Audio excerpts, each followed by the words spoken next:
How to manage call history in Google Meet. Hey guys, welcome back to this YouTube channel. Today I will show you that how can you manage or delete the call history in your Google Meet. So let's get started. On this process, first you'll have to open Google Meet on your device.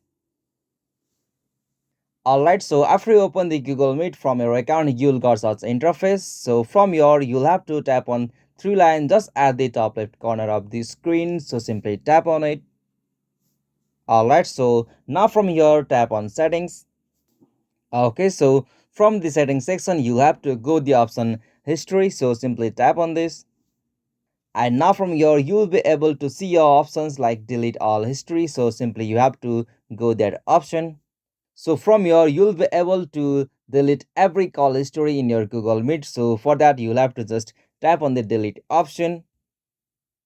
So like on this process, you can also manage or delete your all of the call history in Google Meet. So this is the easiest and simplest method. Hope this video was helpful to you, and please don't forget to subscribe our YouTube channel for more quick and short tutorial like this. Thank you for watching this video. Have a nice day.